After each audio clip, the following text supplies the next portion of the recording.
Oh boy, I'm smiling ear to ear. I'm grinning all the way around my fucking skull right now. Ladies and gentlemen, over the past weekend, after all the streamer drama and Game Awards bullshit there was, I sat down and played one of my favorite games that you may recognize on the channel because I do talk about and play it a lot as of recently, is Grand Theft Auto. Grand Theft Auto Online specifically.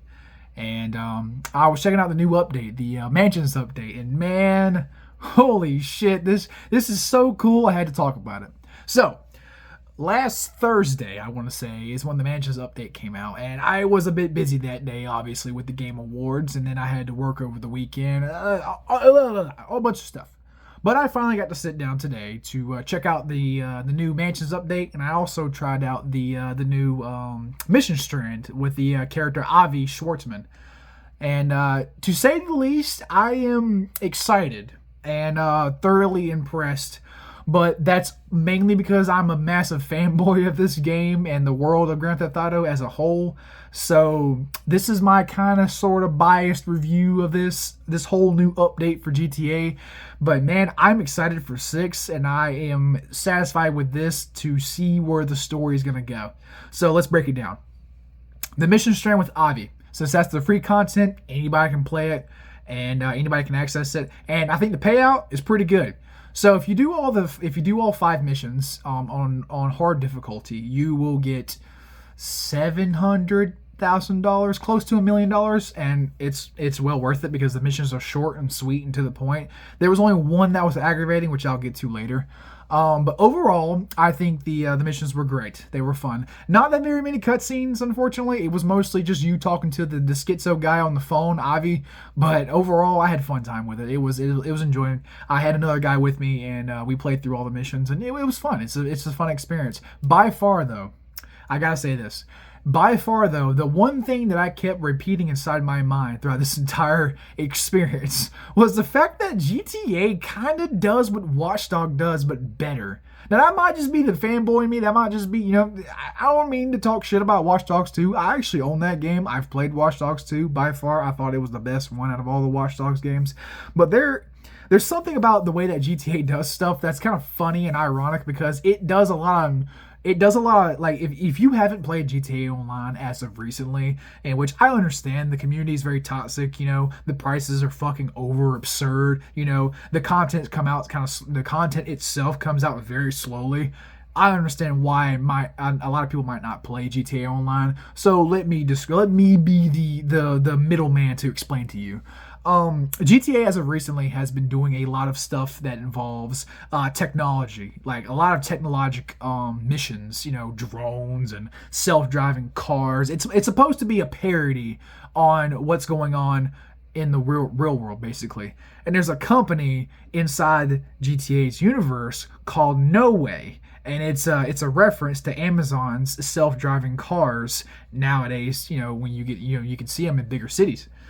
So, by far one of the funniest missions I think I've seen for GTA in a while is that you have to go to the No Way headquarters, or at least a depot, and you have to hack the self-driving cars.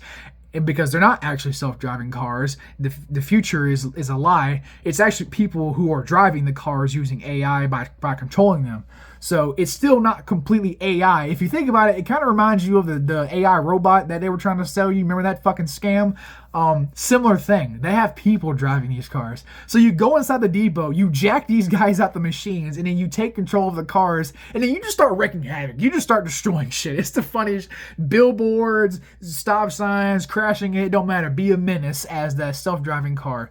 That was pretty fun. That was the most creative mission I've seen in GTA for a while. So that one stuck out to me. And then I guess I can talk about the worst one, which was one where you have to go across the map in a trash truck, which nobody likes to drive fucking trash trucks in these games, let's be honest. And you had to collect trash and you had to find specific bags. And I thought you only had to find one set of specific bags, but then you had to find like 3 sets of this. It was waste of time. I don't like trash truck missions. I don't like missions that involve major vehicles anyways, because we know how most GTA missions go. It ends in a fucking gunfight, and trying to avoid the gunshots and fucking explosions and goddamn police cars and a fucking trash truck or bigger vehicles is never fucking fun. So that one aside, out of all 5 missions, I think it was a great little small little campaign that'll take you about an hour and a half on your first time because you don't know what you're doing, and then probably about 30 minutes or so if you know what you're doing. And the payout is really good, and the cutscenes are skippable. So overall, it's a fun experience to grind those missions over and over again. And it leads into the mansions, which I actually did not know. I thought it was a separate thing. So to get into the mansions, the big part, the big thing. First of all, the prices are fucking insane. And if you didn't do the missions before this update came out, I'm sorry, but you're fucked. Because my God, these shits go for a lot of money. But I got my discount because I was ahead of the game. I did some of the missions that were tied to the update before the update came out. So I got like a $2 million discount. And still, my price came up to be $10.8 million, I think, and it was like, whoa, a lot of money if you grind the game, man. Like a 10 mil is nothing to be fucked with. You know, that's a lot of damn money. But I bought it because it's probably easily the most useful property in the game if you own other properties, and so this is kind of a contingency. If you own other businesses in the game, it is very useful. If you don't, then it's fucking useless. Because it looks cool, but it's not going to make you any money, okay? Being able to store all your cars in one place without having that many cars doesn't sound very good. You know, managing your businesses across the fucking map at a place all at once sounds nice until you don't have any businesses. So this is more of a retirement home for us veterans who have been playing this game for years and have a shit ton of businesses and not enough time to manage all of them by driving across the fucking map over and over again. So this, in my opinion, it was a great update. It's a great quality of life feature for us players who have been playing for a very long time, who have been grinding. Talk about fucking grinding for a very long time. So it's nice to have all your businesses under one umbrella now. I wish it was in the game beforehand, but gotta make your money, Rockstar. Anyways, so being able to manage all your businesses from one place, in my opinion, is a great idea. I'm glad that's the thing. Also, they brought back some old school stuff, okay? You can go outside, you know, get some gains. You can do some fucking pull-ups, you know. You can do some little workouts. It's not as fun as the minigame in San Andreas, but I'll take it, okay? Them experimenting with more wacky side game modes, just activities that you can do in a space, is already like good signs for what GTA 6 may entail, like unfold. Because, man, there's so many features in this mansion that I think are going to be in GTA 6. It's crazy. Second of all, also the AI. The AI is fucking hilarious. The AI is by far the funniest character in a while. I love the AI. No matter which one you choose, you're going to have some great dialogue. It feels great. Also, you can buy a cat or a dog because, you know, got to have the good old pupperoonie. You know? That's about it for that, though. Also, you can customize it like the penthouse at the casino. You can actually do all kinds of different things. You can place your statues and your different paintings and stuff and all that. You can also have a private barber. You can have tattoo artists, spa, you know, all that other shit that every other business like offers you, but you have to go to different places for. You can get in one location. Now, it is truly the ultimate like safe house in the game because you have a private helicopter pad, you have a giant like 2-story garage, you have barbershop, you know, so you can customize your character there, tattoos, you know, change your clothes, you know, save, and you can run your businesses from it. It's like literally like the whole, I think they got like every single interactable in the game that you can think of is there. Like, it's actually insane. It's really cool. And also, as a surprise, when you get to your nice luxury home, the man, the myth, the legend himself, Michael fucking Townley DeSanta, whatever the fuck his name is, shows up right at your doorstep, man. And this guy has badassery just written all over him. His aura of just walking into your house, like he's not fucking around. And I was grinning from ear to ear, man. Michael Easley, in my opinion, is one of my favorite protagonists from Grand Theft Auto. I loved playing as Michael when I was a kid, when GTA 5 first came out, and I loved him as a character. I thought he was really cool. He was my main character for GTA 5. Now as I've gotten older, I kind of like Franklin at just as much. But man, seeing this character again after like what 13 years, like it's like 12, I don't know, it's been fucking forever, man. But to see him again was just so fucking magical, bro. Like I'm grinning right now, man. It's so cool, man. I've been following the actor behind Michael DeSanta, Ned Luke, for a while now, man, and seeing him finally get his chance to come back in the role of Michael it's heartwarming, man, because that guy cares a lot about the GTA community, and he cares a lot about his role that he has in the entire of, like, GTA as a product and as a community and as a game, as a lore, all that stuff, man. So it's great to see him back as Michael, man. And actually, spoiler alert, but during the cutscene, he sends his wife Amanda off to look at the countertops. Oh, look how nice they are. This dude pulls out a fucking gun. He's like, hey, you know what? By the way, I heard that mean you got some associates, right? You know what I mean? The Diamond Heist, that was you? Oh, okay. It's so fucking cool, man. Like, dude, I love shit like that, man. I love when the characters from the single player acknowledge the shit that your online character has done, because that's the kind of shit that we haven't seen in online for a long time, and I'm glad we get to see it. At least from Michael as a character. I understand that, like, the Franklin update with Dr. Dre also did that, and that was nice. I was grinning from ear to ear on that one too.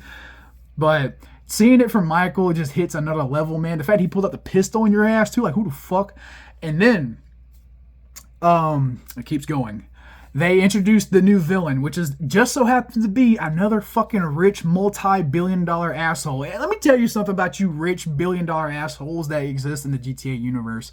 You guys are always the fucking villains, man. Like, I knew immediately that this guy was a fucking turd. I knew he was immediately a villain when he came out of my fucking bathroom, whatever fuck, with his underwear on. It was a stupid, wild, like, cutscene. But man, that shit was fucking hilarious, because the look on Michael's eyes told me exactly what's gonna happen in the final update, the actual final update to GTA Online, man. We're gonna get the team up, man. If Trevor's actor doesn't come back, whatever, I don't give a fuck. But Michael, Franklin, and your main character working together to take down that multi-billion-dollar fucking playboy bitch dude, I am so down for that. I am so fucking down for that, man.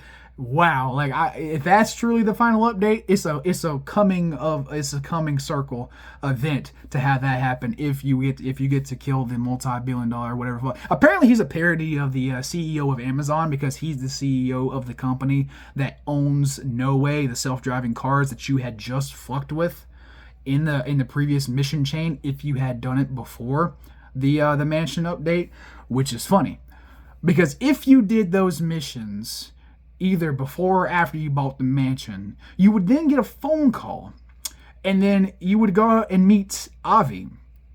But during your ride to Avi, you would get a phone call from your assistant, your AI, and she would say, hey, your mansion's under attack. And what are the odds that when you get to the mansion, it's No Way. It's fucking No Way. It's the security guards. And me, when I was playing it, I was like, you son of a bitch. I knew it. I knew it. He was on to us. That's why he was there. Like, it clicked in my head. I'm like, that's such cool storytelling. So you clear out your mansion, you kill all the guards, whatever. You get some cute dialogue or whatever. But as your character gets pushed to his limits, he gets knocked upside the head with a fucking gun, and he almost gets killed. But guess who saves the day? My boy Michael. I was so fucking hyped. I was like, that's my dog. I was like, yeah. Then you get to clear out the mansion with Michael, and that shit was so fucking cool to see, like, to work together. Like, I don't know why, but it was so fucking cheesy, but I thought it was fucking awesome. And then if my jaw could drop even more, like, it would be insane. Because midway during the mission, when you're clearing out the guards, you run out to the sun deck, the patio, and then a helicopter flies right up in between you and Michael. And then the fucking game slows down and does the goddamn bullet time ability that Michael has in the campaign. And you just do. I was like, this is so fucking cool.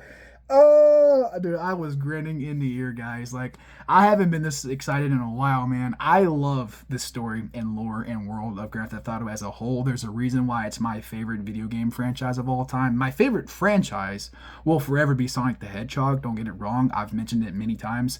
But my favorite video game franchise, as just like pure quality, GTA 5 easily trumps all other franchises for me. I love the world of GTA as a whole, especially GTA 5. Despite how, looking back at it, the campaign is a bit shallow compared to GTA 4 or Vice City story-wise. I think content-wise, GTA 5 is fucking full of so much shit to do. But then the mission ends, and then Michael's like, hey, don't tell my wife about this, and this and that, the third, and then he gets a phone call from his wife. It was just great. But I think this update wasn't just member berries. I think it was also a setup either for GTA 6 or a setup for the next major update, which might be actually the final update for GTA like 5 Online. And if that's the case, man, then holy shit, man! It's crazy that we as a community have been playing. Me personally, have been playing this game for literally half my life. For literally half my life. I'm only in my 20s. You know what I mean? I have literally been playing this game for half my life, which is fucking crazy to me. And we are on the cusp of GTA 6, man, and I am excited for it. But yeah, man, stay tuned for more GTA content. I'll definitely be talking about more stuff in the future if it comes out. GTA 6, get ready for that. I wouldn't consider myself to be a GTA channel, but per se, I am in a GTA high right now. So I'm enjoying all the good GTA content right now, and I am having a blast. Despite how scummy Rockstar is and, the raising prices and them not pushing the game out in the first place and online kind of taking priority over single-player campaigns. There's a lot of things to rant about Rockstar, and I might get to it one day. But for what we're getting and it being free, unlike most other games, because that's something I need to nip in the bud. Most other games that offer content like this, you have to pay for it. It's a fucking premium experience. But with GTA 5, if you're good at the game and you play the game, you get to spend the money that you earn in the game to play the content that gets released for free. It's all about how much you play the game. It has nothing to do with map packs or DLC expansions or whatever the fuck. You play the game, you get to unlock the content in the game, you get to play the content in the game, all for free just by playing. That's it. There's no bullshit. Don't get me wrong, shark cards are bad, but I think GTA 5, in my opinion, is the lesser evil of most other games. It was the start of it, but it was also the lesser evil of that. But that's a whole tangent aside. I might get into that at a later date. Overall, GTA update for today. Mansion's good. I loved it. It was amazing. Make sure you got some money in your pocket before you decide to experience this, but you can play the free mission chain through Avi Schwartzman, whatever his name is, for free. So you can play most of the new content for free, and then with the mansion, you get all the benefits and perks of the mansion, and then you get the one mission with Michael, which, I mean, if you really want that one mission, then you're going to have to fucking grind for it, but that's how most properties in this game work. You buy a property, you get a mission chain that's attached to it, and it's exclusive to you because you unlocked it. And I think once you complete them, you can replay them with people. So it's a whole thing. But if you're used to GTA already, then already have this stuff. This was mainly just a me talking about how giddy I am about fucking GTA as a whole and this new content, and also to teach you new players. If you are watching this video, by the way, hi.